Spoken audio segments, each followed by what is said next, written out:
Good morning. I'm sitting in my car out in front of the parking lot at our factory, just about to go into work for another day on Friday, March 27th. We're very fortunate. We've been deemed an essential service by the Premier of the province, and therefore we're not closed. We're open and very cautiously letting visitors and truck drivers and delivery people enter the plant and adhere to our hygiene regimen. Well, of course, this all has to do with the coronavirus and people being encouraged to stay at home, stay indoors, minimize contact with other people, practice separation. Wow, isn't that a shame? We got to practice separating from people as opposed to getting close and comforting and nurturing and singing and praying. Well, some of that we can do.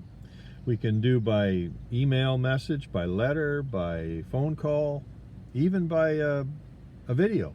If you haven't got one, get yourself a YouTube video channel and throw a message or two onto loved ones who are dealing with the whole thing of being homebound and restless. And the jokes on Facebook right now having to do with being stuck at home are really quite entertaining.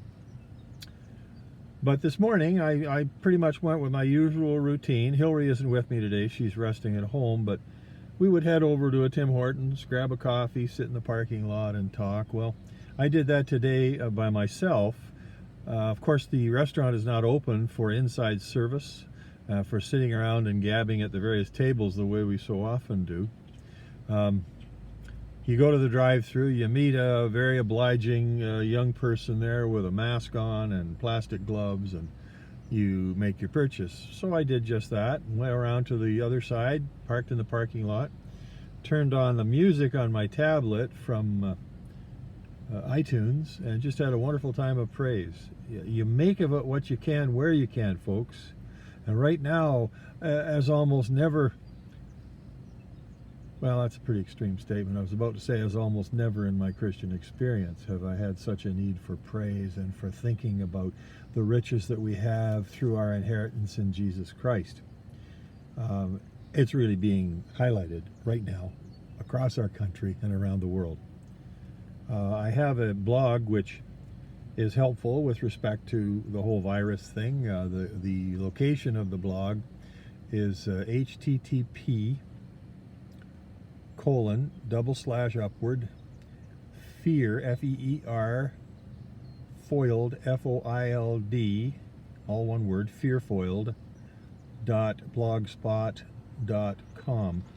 You go there, you'll find a bunch of stuff that will be helpful, and I've delighted in compiling this. It's been no real burden at all. It's just a matter of worship and a matter of hoping that the evangel will get out there as it should, as it must right now. New people being adopted into the kingdom by faith, by repentance, don't forget that, by hearing the seed planting, life begetting words of the Gospels.